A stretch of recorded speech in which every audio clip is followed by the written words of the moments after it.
NCERT class 11 polity अध्याय 1 राजनीतिक सिद्धांत एक परिचय। लीजिए एक और किताब याद कीजिए, लेकिन हम उन्हीं चीज़ों पर बात करेंगे जो हमसे जुड़ी है। थोड़ा इंतज़ार कीजिए और देखिए, यह कक्षा कुछ अलग है। ज़रा पन्ने पलटकर पृष्ठ 8 पर देखिए। बॉक्स में सुकरात के जीवन को पढ़ें। मुझे पता नहीं है, लेकिन मुझे वह तरीका अच्छा लगता है जिसमें उसने औरों के विचारों को, असंगतियों को दिखाया है। यह तो सचमुच में अलग सुकरात कौन है।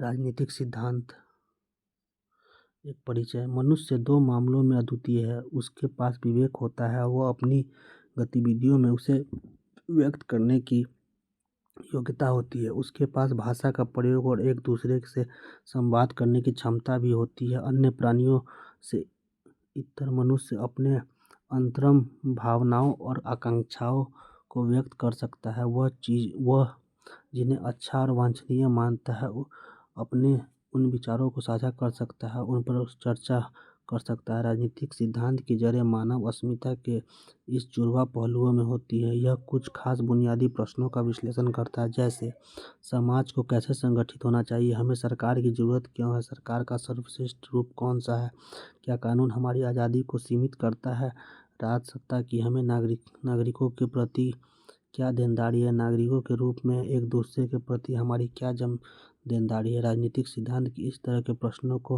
पड़ताल करता है और राजनीतिक जीवन को अनुप्राणित करने एवं स्वतंत्रता, समानता और न्याय जैसे मूल्यों के बारे में सुव्यवस्थित रूप से विचार करता है। यह इसके और अन्य संबंध अवधारणाओं के अर्थ और महत्व की व्याख्या करता है। यह अतीत और वर्तमान के कुछ प्रमुख राजनीतिक चिंतकों को केंद्र में रखकर इन अवधारणाओं को मौजूदा परिभाषाओं को स्पष्ट करता है। यह विद्यालय, दुकान, बस, ट्रेन, सरकारी कार्यालय जैसे दैनिक जीवन से जुड़ी संस्थाओं में स्वतंत्रता, समानता के विस्तार को वास्तविकता की परख भी करता है और आगे जाकर यह कहता है कि वर्तमान परिभाषाएं कितनी उपयुक्त है और कैसे वर्तमान संस्थाओं, सरकार, नौकरशाही और नीतियों के अनुपालन को अधिक लोकतांत्रिक बनाने के लिए उनका परिमार्जन किया जाए। राजनीतिक सिद्धांतों का उद्देश्य नागरिकों को राजनीतिक प्रश्नों के बारे में तर्कसंगत ढंग से सोचने और सामान्यिक राजनीतिक घटनाओं को सही तरीके से आंकने का प्रशिक्षण देता है। इस अध्याय में हम परखेंगे कि राजनीतिक और राजनीतिक सिद्धांत का अर्थ क्या है और हमें इसका अध्ययन क्यों करना चाहिए। राजनीति क्या है? वाद विवाद संवाद। राजनीति क्या है? आपने देखा होगा कि लोग राजनीति के बारे में अलग अलग राय रखते हैं। राजनेता और चुनाव लड़ने वाले लोग अथवा राजनीतिक पदाधिकारी कहते हैं कि राजनीति एक प्रकार की जनसेवा है। राजनीति से जुड़े अन्य लोग राजनीति को दांव पेच से जोड़ते हैं तथा आवश्यकताओं और महत्वाकांक्षाओं को पूरा करने के कुचक्र में लगे रहते हैं। कई अन्य के लिए राजनीति वही है जो राजनेता करते हैं। अगर वे राजनेताओं को बदल करते हैं, झूठे वायदे और बढ़े चढ़े दावे करते हैं, तो विभिन्न तबकों से जोड़ तोड़ करते हैं, जिन निजी या सामूहिक स्वार्थों में निष्ठुरता के रत और घृणित रूप में हिंसा पर उतारू होता है, तो वे राजनीति का संबंध घोटालों से जोड़ते हैं। इस तरह की सोच इतनी प्रचलित है कि जीवन के विभिन्न क्षेत्रों में जब हम हर संभव तरीके से अपने स्वार्थ को साधने में लगे लोगों को देखते हैं, तो हम कह सकते हैं कि राजनीति कर रहे हैं। यदि हम एक क्रिकेटर को टीम में बने रहने के लिए जोड़ तोड़ करते हैं या किसी सहपाठी को अपने पिता की हैसियत का उपयोग करते हैं अथवा दफ्तर में किसी सहकर्मी को बिना सोचे समझे बॉस की हाँ में हाँ मिलाते दिखते हैं, तो हम यह कहते हैं कि गंदी राजनीति कर रही है। स्वार्थपरकता के ऐसे धंधों को मोहभंग होने पर हम राजनीति में हताश हो जाते हैं। हम कहने लगते हैं कि मुझे राजनीति में रुचि नहीं है या राजनीति में दूर रहता है। केवल साधारण लोग ही राजनीति से निराश नहीं है, बल्कि इससे लाभान्वित होने और विभिन्न राजनीतिक दलों को चंदा देने वाले व्यवसायी और उद्यमी भी अपनी मुसीबतों के लिए आए दिन राजनीति को कोसते रहते हैं। सिनेमा के कलाकार भी अक्सर राजनीति की बुराई करते हैं। यह अलग बात है कि जैसे ही इस खेल में सम्मिलित होते हैं, वैसे ही वे अपने को इस खेल की ज़रूरतों के अनुसार ढाल लेते हैं। इस प्रकार हमारा सामना राजनीति की परस्पर विरोधी छवियों से होता है। क्या राजनीति अवांछनीय गतिविधि है जिससे हमें अलग रहना चाहिए और पीछा छुड़ाना चाहिए? यह इतना उपयोगी गतिविधि है कि बेहतर दुनिया बनाने के लिए हमें इसमें निश्चित ही शामिल होना चाहिए। यह दुर्भाग्यपूर्ण है कि राजनीति का संबंध किसी भी तरीके से निजी स्वार्थ साधने के धंधे से जुड़ गया है। हमें समझने की जरूरत है कि राजनीति किसी भी समाज का महत्वपूर्ण और अविभाज्य अंग है। महात्मा गांधी ने एक बार टिप्पणी की थी कि राजनीति ने हमें सांप की कुंडली की तरह जकड़ रखा है और इससे जूझने के सिवाय और कोई अन्य रास्ता नहीं है। राजनीतिक संगठन और सामूहिक निर्णय के किसी ढांचे के बगैर कोई भी समाज जिंदा नहीं रह सकता। जो समाज अपने अस्तित्व को बचाए रखना चाहता है उसके लिए अपने सदस्यों को विविध जरूरतों और हितों का ख्याल रखना आवश्यक होता है। परिवार, जनजाति और आर्थिक संस्थाओं जैसे अनेक सामाजिक संस्थाएं लोगों की जरूरतों और आकांक्षाओं को पूरा करने में सहायता करने के लिए पनपी है। ऐसी संस्थाएं हमें साथ रहने के खोजने और एक दूसरे के प्रति अपने कर्तव्यों को कबूलने में मदद करती है। इन संस्थाओं के साथ सरकारें भी महत्वपूर्ण भूमिका निभाती है। सरकारें कैसे बनती हैं? आपको तुरंत राजनीति से संन्यास ले लेना चाहिए। आपके कामकाज का इस पर बुरा प्रभाव पड़ रहा है। यह सोचता है कि वह झूठ और धोखेधारी से काम चला सकता है। आओ अखबार बाँचे। वे कौन कौन से मुद्दे हैं जो समाचार के प्रमुख शीर्षक के रूप में छाए हुए हैं? क्या आपको लगता है कि आपके लिए उनका कोई प्रासंगिकता है और कैसे कार्य करती है? यह राजनीति में दर्शाने वाली महत्वपूर्ण बात है, लेकिन राजनीति सरकार के कार्यकलापों तक सीमित नहीं होती है। दरअसल सरकारें जो भी करती है वह प्रासंगिक होती है, क्योंकि वह लोगों के जीवन को भिन्न भिन्न तरीकों से प्रभावित करता है। हम देखते हैं कि सरकारें हमारी आर्थिक नीति, विदेश नीति और शिक्षा नीति को निर्धारित करती है। नीतियाँ लोगों के जीवन को उन्नत करने में सहायक करती है, लेकिन एक अकुशल और भ्रष्ट सरकार लोगों के जीवन और सुरक्षा को संकट में डाल सकती है। अगर सत्तारूढ़ सरकार जाति और सांप्रदायिकता संघर्ष को हवा देती है, बाजार और स्कूल बंद हो जाते हैं, इससे हमारा जीवन अस्त व्यस्त हो जाता है। हम अत्यंत जरूरी चीज़ें भी नहीं खरीद सकते, बीमार लोग अस्पताल में नहीं पहुंच सकते, स्कूल की समय सारणी भी प्रभावित हो जाती है, पाठ्यक्रम पूरा नहीं होता, हमें परीक्षा के लिए अतिरिक्त कोचिंग और उसके लिए अतिरिक्त ट्यूशन फीस चुकानी पड़ती है। दूसरी ओर सरकार अगर साक्षरता और रोजगार बढ़ाने की नीतियाँ बनाती है तो हमें अच्छे स्कूलों में जाने और बेहतर रोजगार पाने के अवसर मिल सकते हैं। चूँकि सरकार की कार्रवाइयों का हम पर गहरा असर पड़ता है, हम सरकार के कामों में खूब दिलचस्पी लेते हैं। हम संस्थाएं बनाते हैं और अपनी मांगें जोड़ने के लिए प्रचार अभियान चलाते हैं। हम दूसरों से बातचीत करते हैं और सरकार के निर्धारित लक्ष्यों को आकार देने का प्रयास करते हैं। जब हम सरकार की नीतियों और असहमत होते हैं तो हम विरोध करते हैं। वर्तमान कानून को बदलने के लिए अपनी सरकारों को राजी करने हेतु प्रदर्शन आयोजित करते हैं। हम अपने प्रतिनिधियों की गतिविधियों पर जोश के साथ वाद विवाद और विचार विमर्श करते हैं कि भ्रष्टाचार बढ़ा या घटा है। हम पूछते हैं कि क्या भ्रष्टाचार को जड़ से मिटाया जा सकता है? क्या किसी समूह के लिए आरक्षण का न्यायसंगत है या नहीं? हम यह समझने का प्रयास करते हैं कि क्यों कोई पार्टी और नेता चुनाव जीतते हैं। इसके कारण हम मौजूदा अव्यवस्था और पतन के तर्कसंगत कारण तलाशते हैं और एक बेहतर दुनिया की रचना की आकांक्षा करते हैं। आओ कुछ करके सीखे। राजनीति का हमारे दैनिक जीवन पर किस प्रकार असर डालती है? अपने जीवन की एक दिन की घटनाओं का विश्लेषण कीजिए। निष्कर्ष यह है कि राजनीति का जन्म इस तथ्य से होता है कि हमारे और हमारे समाज के लिए उचित एवं वांछनीय और क्या नहीं, इस बारे में हमारी दृष्टि अलग अलग होती है। इसमें समाज में चलने वाली बहुविध वार्ताएं शामिल है, जिनके माध्यम से सामूहिक निर्णय किए जाते हैं। एक स्तर से इन वार्ताओं में सरकारों के कार्य और इन कार्यों को जनता से जुड़ा होना शामिल होता है, तो दूसरे स्तर में जनता का संघर्ष और उनके निर्णय लेने पर संघर्ष का प्रभाव। जब जनता आपस में वार्ता करती है तो उन समूह गतिविधियों में भाग लेती है जो सामाजिक विकास को बढ़ावा देने और सामान्य समस्याओं के समाधान में मदद करने के उद्देश्य से तैयार हो गई है। तब कहा जा सकता है कि जनता राजनीति में संलग्न है। क्या विद्यार्थियों को राजनीति में भाग लेना चाहिए? राजनीतिक सिद्धांतों में हम क्या पढ़ते हैं? यदि हम अपने आसपास में देखेंगे तो आंदोलन, विकास और परिवर्तन देखेंगे, लेकिन अगर हम गहराई से गौर करें तो हमें यह भी दिखेगा कि निश्चित मूल्य और सिद्धांतों से जनता को प्रोत्साहन किया और नीतियों को निर्देश किया है। लोकतंत्र, स्वतंत्र या समानता ऐसे ही आदर्श सिद्धांत है।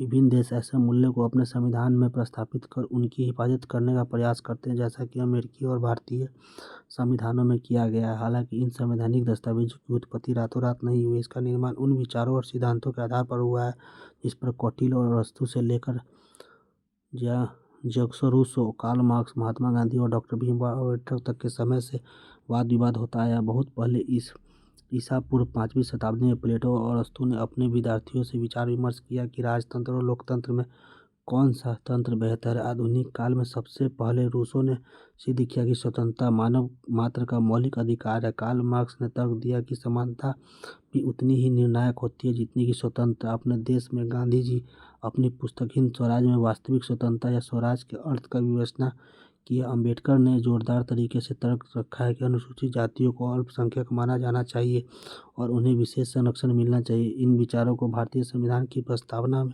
स्वतंत्रता और समानता को प्रतिष्ठित किया। भारतीय संविधान के अधिकार वाले अध्ययन में किसी भी रूप में छुआछूत का निषेध किया गया और गांधी के सिद्धांतों को नीति निर्देशक तत्व में शामिल किया गया है। ऐसा किसी भी राजनीतिक चिंतन के बारे में संक्षिप्त टिप्पणी कीजिए जिसका उल्लेख अध्याय में किया गया है। राजनीतिक सिद्धांत उन विचारों और नीतियों को व्यवस्थित रूप से प्रतिबिंबित करता है जिनसे हमारे सामाजिक जीवन, सरकार और संविधान के आकार ग्रहण किया। यह स्वतंत्रता, समानता और न्याय, लोकतंत्र और धर्मनिरपेक्षता जैसी अवधारणाओं का अर्थ स्पष्ट करता है। यह कानून का राज, अधिकारों का बंटवारा और न्यायिक पुनरावलोकन जैसी नीतियों को सार्थकता से जांच करता है। यह इस काम को विभिन्न विचारकों द्वारा इस अवधारणाओं के बचाव में विकसित युक्तियों की जांच पड़ताल के जरिए करता है। हालांकि रूसो, मार्क्स और गांधी जी राजनेता नहीं बन पाए, लेकिन उनके विचारों ने हर जगह पीढ़ी दर पीढ़ी राजनेताओं को प्रभावित किया है। साथ ही ऐसे बहुत से समकालीन विचारक हैं जो अपने समय में लोकतंत्र या स्वतंत्रता के बचाव के लिए उनसे प्रेरणा लेते हैं। विभिन्न तर्कों की जांच पड़ताल के अलावा राजनीतिक सिद्धांतकारों हमारे ताज़ा राजनीतिक अनुभवों को छानबीन करते हैं और भावी रुझानों तथा संभावनाओं को चिन्हित करते हैं। क्या आप पहचान सकते हैं कि नीचे दिए गए प्रत्येक कथन में कौन सा राजनीतिक सिद्धांत मूल प्रयोगों में आया? मुझे विद्यालय में कौन सा विषय पढ़ना है, यह तय करना मेरा अधिकार होना चाहिए। छुआछूत की प्रथा का उन्मूलन कर दिया गया है। कानून के समक्ष सभी भारतीय समान है। अल्पसंख्यक समुदाय के लोग अपनी पाठशाला और विद्यालय स्थापित कर सकते हैं। भारत की यात्रा पर आए हुए विदेशी भारतीय चुनाव में मतदान नहीं कर सकते। मीडिया या फिल्मों पर कोई सेंसरशिप नहीं होनी चाहिए। विद्यालय में वार्षिकोत्सव की योजना बनाते समय छात्र छात्राओं से सलाह ली जानी चाहिए। गणतंत्र दिवस के समारोह में प्रत्येक को भाग लेना चाहिए। लेकिन क्या यह सब हमारे लिए प्रासंगिक है? क्या हम स्वतंत्रता और लोकतंत्र प्राप्त नहीं कर चुके हैं? भारत सचमुच स्वायत्त और स्वतंत्र है। हालांकि स्वतंत्र और समानता से संबंधित प्रश्नों का उठना अब बंद नहीं हुआ है। ऐसा इसलिए कि स्वतंत्रता, समानता, लोकतंत्र में संबंधित मुद्दे सामाजिक जीवन में अनेक मामलों में उठते हैं और विभिन्न क्षेत्रों में अलग अलग रफ्तार से उनकी बढ़ोतरी हो रही है। उदाहरण के लिए राजनीतिक क्षेत्र में समानता समान अधिकारों के रूप में बनी है, लेकिन यह आर्थिक और सामाजिक क्षेत्रों में उसी तरह नहीं। लोगों के पास समान राजनीतिक अधिकार हो सकते हैं, लेकिन हो सकता है कि समाज में उनके साथ जातीय गरीबी के कारण अभी भेदभाव हो। संभव है कि कुछ लोगों को समाज विशेषाधिकार प्राप्त हो, वहीं कुछ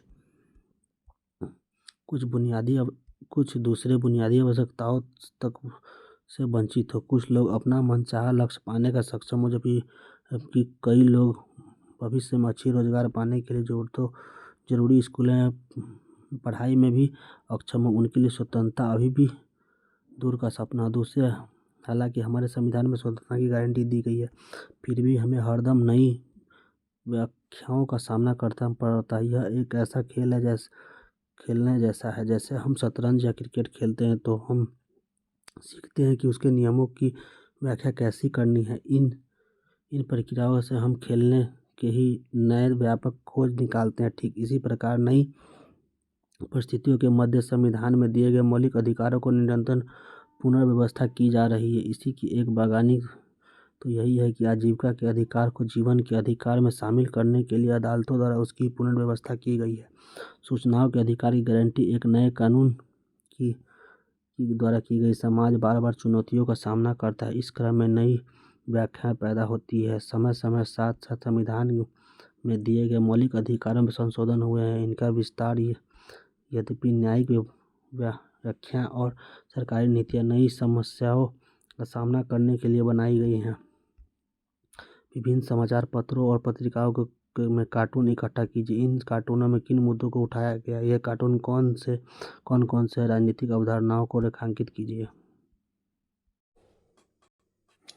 तीसरे, जैसे जैसे हमारी दुनिया बदल रही है, हम आज़ादी और आज़ादी पर संभावित खतरों के नए नए आयामों की खोज करें। उदाहरण के लिए, वैश्विक संरचना, तकनीकी दुनिया भर में आदिवासी संस्कृति या जंगल की सुरक्षा के लिए सक्रिय कार्यकर्ताओं का एक दूसरे से तालमेल करना आसान बना रही है, पर इससे आतंकवादियों और अपराधियों को भी अपना नेटवर्क कायम करने की क्षमता दी है। इसके अलावा भविष्य में इंटरनेट द्वारा व्यापक में बढ़ोतरी तय है। इसका अर्थ है कि वस्तुओं अथवा सेवाओं की खरीद के लिए हमें अपने बारे में सूचना ऑनलाइन दे, उसकी सुरक्षा हो। इसलिए यूँ तो इंटरनेट अंग्रेजी में इंटरनेट का इस्तेमाल और करने वाले नेटीज़ कहा जाता है, सरकारी नियंत्रण नहीं चाहते, लेकिन वे भी व्यक्तिगत सुरक्षा और गोपनीयता बनाए रखने के लिए किसी न किसी प्रकार का नियम तो जरूर मानते हैं। परिणाम स्वरूप ये प्रश्न उठाए जाते हैं कि इंटरनेट इस्तेमाल करने वाले लोगों को कितनी स्वतंत्रता दी जानी चाहिए। क्या आप किसी अजनबी को अवांछनीय ईमेल भेज सकते हैं? क्या आप चैट रूम में अपने उत्पादन का विज्ञापन कर सकते हैं? क्या सरकार आतंकवादियों का सुराग लगाने के लिए किसी के व्यक्तिगत ईमेल को ताज़ा कर सकती है? कितना नियोजित और किसको नियमित करना चाहिए सरकार को? यह कुछ नियमों को राजनीतिक सिद्धांतों के इस प्रश्नों का संभावित उत्तरों के सिलसिले में हमारे सीखने के लिए बहुत कुछ है, इसलिए यह बेहद प्रासंगिक है। प्राचीन यूनान के एथेंस नगर में सुकरात को सर्वाधिक विवेकशील व्यक्ति कहा जाता था। वह समाज, धर्म और राजनीति के बारे में प्रचलित मान्यताओं को सवालों को कटघरे में खड़ा करने और चुनौतियों के लिए प्रसिद्ध था। इसके लिए ही उसे एथेंस के शासकों द्वारा मृत्युदंड दिया गया। सुकरात के शिष्य प्लेटो उसके जीवन और विचारों के बारे में विस्तार से लिखा है। प्लेटो ने अपनी पुस्तक दी रिपब्लिक में सुकरात के नाम से एक चरित्र गाढ़ा और उसके माध्यम से इन सवालों की जांच पड़ताल की है कि न्याय क्या है। यह पुस्तक सुकरात और सेफलेस के बीच एक संवाद से प्रारंभ होती है। इस संवाद का दौरान सेफलेस और उसके मित्र समझने लगते हैं कि न्याय की उनकी दृष्टि अपर्याप्त और उसे स्वीकार नहीं किया जा सकता। सुकरात के तरीके में महत्वपूर्ण बात यह है कि किसी दृष्टिकोण में निहित सीमाओं और असंगतियों को उजागर करने के लिए वह तर्क बुद्धि का प्रयोग करता है। उसके विपक्षी आखिरकार स्वीकार करते हैं कि उनके विचार जिनमें वे जीते थे चलने वाले नहीं है। राजनीतिक सिद्धांत व्यवहार में उतरना। इस पाठ्य पुस्तक में हमने स्वयं को राजनीतिक सिद्धांत में सिर्फ एक पहलू तक सीमित रखा है। स्वतंत्रता, समानता, नागरिकता, न्याय, विकास, राष्ट्रवाद और धर्मनिरपेक्षता जैसे सुपरिचित राजनीतिक विचारों की उत्पत्ति, अर्थ और महत्व के बारे में हमने अध्ययन किया है। जब हम किसी मुद्दे पर बहस या तर्क वितर्क आरंभ करते हैं तो हम अक्सर पूछते हैं कि इसका अर्थ क्या है और यह कैसे महत्वपूर्ण होता है। राजनीतिक सिद्धांतकारों ने बताया कि आज़ादी या समानता क्या है। इसी विविध परिभाषाएं प्रस्तुत किया। गणित के विपरीत जहाँ त्रिभुज या वर्ग की सिर्फ एक परिभाषा होती है, राजनीतिक सिद्धांत में हम समानता, आज़ादी या न्याय की अनेक परिभाषाओं से रूबरू होते हैं। ऐसा इसलिए क्योंकि समानता जैसे शब्दों का सरोकार किसी वस्तु के बजाय अन्य मनुष्य के साथ हमारे संबंधों से होता है। वस्तुओं के विपरीत मनुष्य समानता जैसे मुद्दों पर अपनी राय रखता है और इन मुद्दों को समझने, इनसे तालमेल रखने की जरूरत होती है। ऐसा करने की दिशा में हम कैसे बढ़ सकते हैं? चलिए इन विभिन्न जगहों में समानता से संबंधित सामान्य अनुभव से शुरू करें। आपने गौर किया होगा कि लोग अक्सर सरकारी कार्यालय, डॉक्टरों के प्रतीक्षालय या दुकानदारों में कतार तोड़कर आगे बढ़ जाते हैं। कई बार ऐसा करने वालों को पंक्तियों में पीछे जाने के लिए कहा जाता है तो हमें खुशी होती है। कई बार आगे निकल जाते हैं तो हम ठगा सा महसूस करते हैं। हम इसका विरोध करते हैं क्योंकि हम जिनके लिए भुगतान करते हैं उन सामानों या सुविधाओं को पाने में समान अवसर चाहते हैं। इसलिए हम अपने अनुभवों पर ध्यान देते हैं। हम समझते हैं कि समानता का अर्थ सभी के लिए समान अवसर होता है। फिर भी अगर वृद्धों और विकलांगों के लिए अलग काउंटर हो तो हम समझ सकते हैं कि उनके साथ विशेष बर्ताव नियोजित है। आगे पढ़िए और देखिए कि सुकरात ने यह कैसे किया। सेफलेस, तुमने अच्छा कहा, मैंने जवाब दिया, लेकिन जहाँ तक न्याय की बात है, न्याय यह क्या है? सत्य बोलना और अपना ऋण चुकाना, बस इससे अधिक कुछ नहीं। और इसके भी अपवाद नहीं होते हैं। जरा सोचिए, एक मित्र शांति चित भाव से अपने हथियार मेरे पास जमा कर देता है। उन हथियारों को वह ऐसी स्थिति में वापस मांगता है जब उसका दिमाग शांत नहीं है। ऐसी स्थिति में क्या मुझे उसे हथियार वापस कर देना चाहिए? आप बिल्कुल सही हैं, उसने कहा, लेकिन तब सत्य बोलना और ऋणों से चुकाना न्याय की परिभाषा नहीं है। मैंने कहा, पहले हमने सीधे सीधे कहा था कि अपने मित्रों के साथ भला और अपने शत्रुओं के साथ बुरा करना न्याय है। इसकी जगह हमें करना चाहिए, मित्र के अच्छे हो तब उनके साथ अच्छा करना, और जब वो बुरे हो तो उनके साथ बुरा करना चाहिए, न्याय है। हाँ, मुझे यह ठीक लगता है, लेकिन हम प्रतिदिन यह भी देखते हैं कि बहुत से गरीब लोग दुकान या चिकित्सक के पास इसलिए नहीं जा सकते क्योंकि उनके पास समान सुविधाओं की कीमत चुकाने के लिए रुपए नहीं है।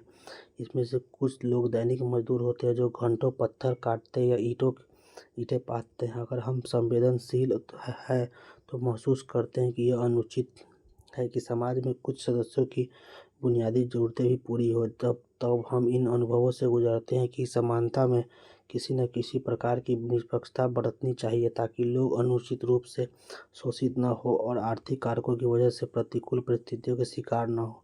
इस तथ्य पर गौर करें कि बहुत से बच्चे स्कूल नहीं जा पाते हैं क्योंकि अपना पेट भरने के लिए उन्हें काम करना पड़ता है। इसी तरह अधिसंख्य लड़कियों को स्कूल से इसलिए हटा लिया जाता है कि माँ बाप के काम करने के दौरान उनके छोटे भाई बहनों को देखभाल करनी रहती है। हालांकि भारतीय संविधान में सभी को प्राथमिक शिक्षा पाने का अधिकार की गारंटी देता है, लेकिन यह अधिकार मात्र औपचारिक बनकर रह गया। फिर हम महसूस कर सकते हैं कि ऐसे बच्चों और उनके माँ बाप के लिए सरकार से कुछ ज़्यादा ही करना ताकि वे स्कूल जा सकें। लेकिन क्या किसी को भी चोट पहुंचाना न्यायपूर्ण होना चाहिए? निसंदेह जो दुख और शत्रु है उसे चोट पहुंचाई जानी चाहिए। जब घोड़े घायल होते हैं तो उनकी स्थिति पहले से बेहतर या पहले से बुरी होती है। कहने का मतलब है कि जब उनकी स्थिति बुरी होती है, उनमें घोटकत्व यानी घोड़े के गुण कम होते हैं, यानी कुत्ते के गुण नहीं। यहाँ घोटकत्व कम होता है। और जब कुत्तों की स्थिति बुरी होती है तो उनमें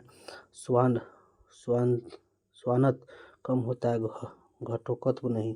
हाँ, बिल्कुल सही। और जब कोई मनुष्य घायल होता है तब उसमें मनुष्यत्व कम होता है, निसंदेह, और वह मनुष्यतः न्याय है, निश्चित रूप से।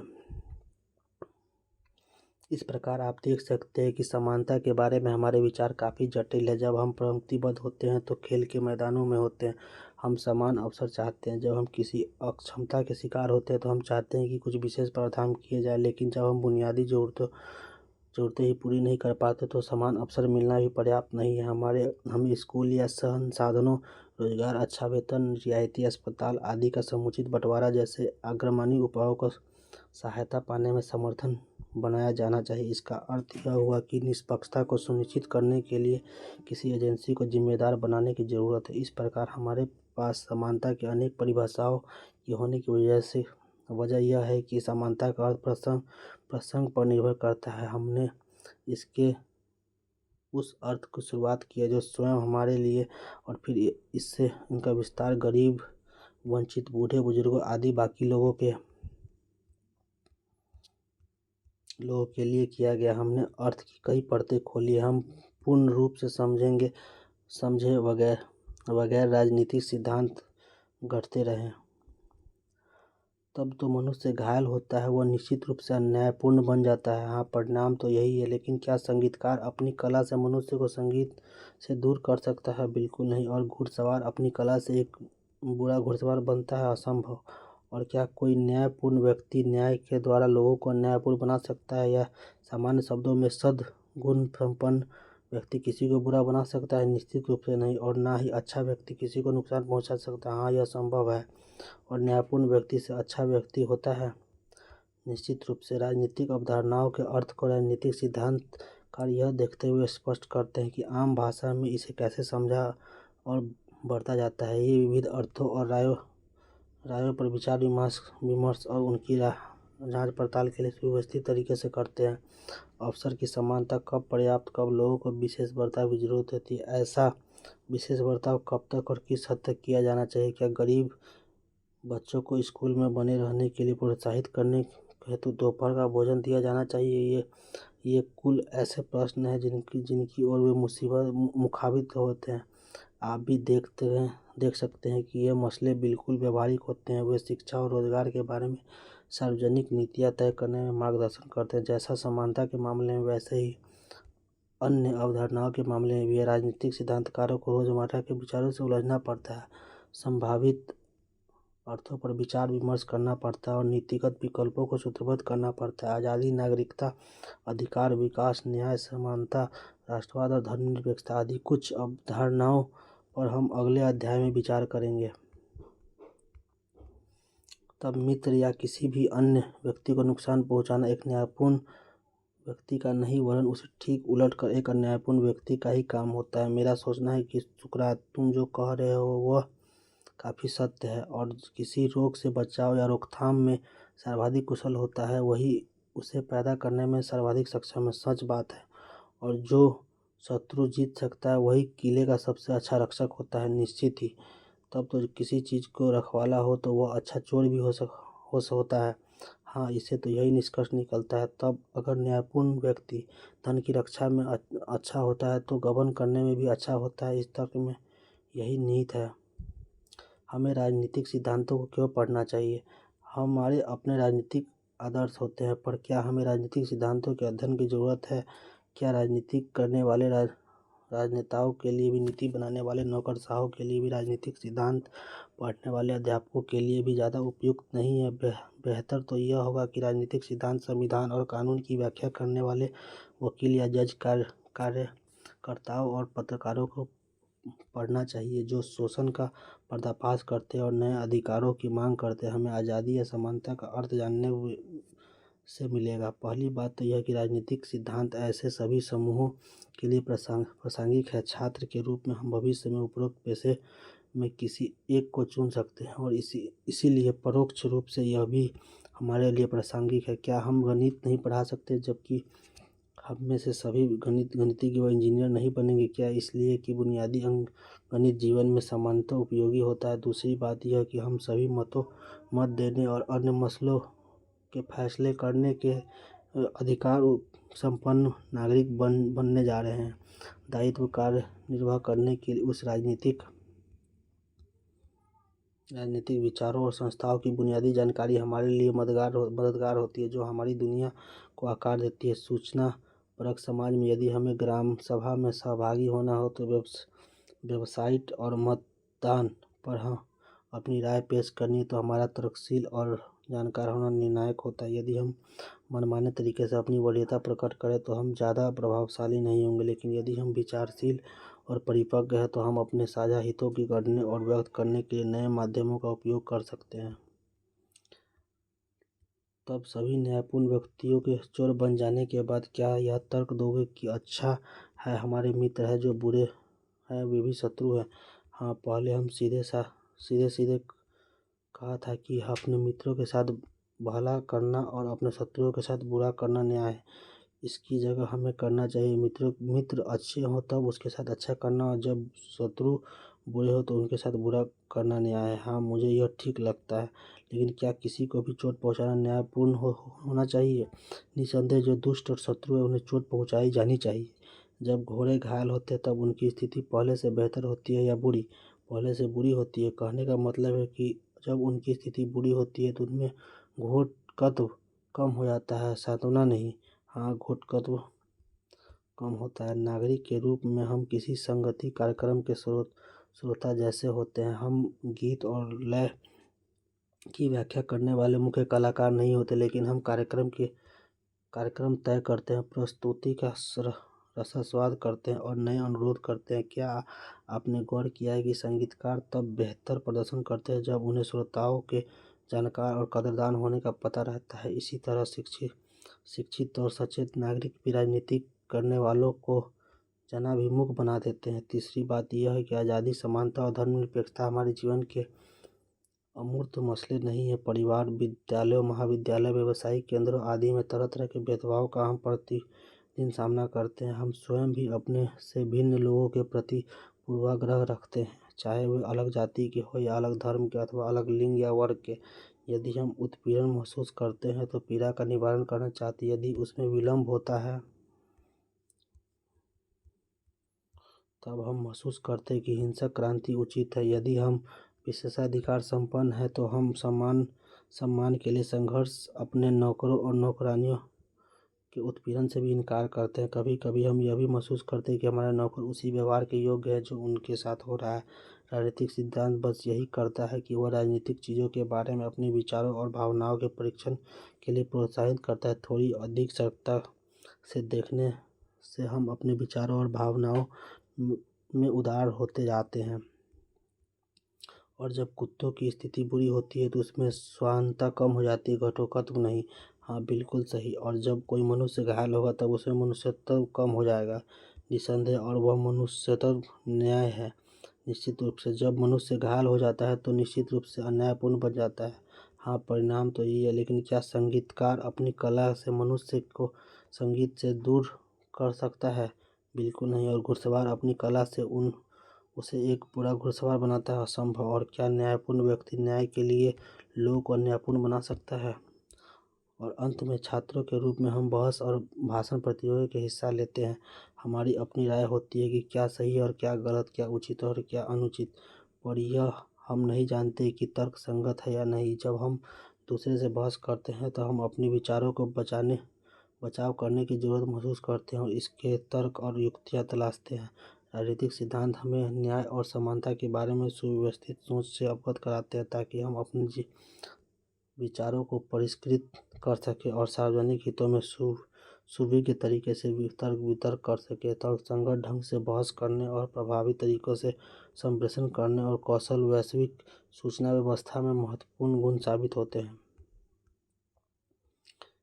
या सामान्य शब्दों में, क्या सद्गुण संपन्न व्यक्ति किसी को बुरा बना सकता है? निश्चित रूप से नहीं। और ना ही अच्छा व्यक्ति किसी को नुकसान पहुंचा सकता है। हाँ, यह तो असंभव है। और न्यायपूर्ण व्यक्ति किसी को अच्छा व्यक्ति होता है? निश्चित रूप से। तब मित्र या किसी अन्य व्यक्ति को नुकसान पहुंचाना एक न्यायपूर्ण व्यक्ति का नहीं वरन उसके ठीक उलट एक अन्यायपूर्ण व्यक्ति का ही काम होता है। मेरा सोचना है कि सुकरात, तुम जो कह रहे हो वो काफ़ी सत्य है। तब अगर कोई आदमी कहता है कि न्याय ऋण चुकाने में है और अच्छे वे ऋण है जो मित्र को चुकाने हैं और वे बुरे हैं वो शत्रु को चुकाने हैं, यह कहना समझदारी नहीं है। क्या यह सत्य नहीं है?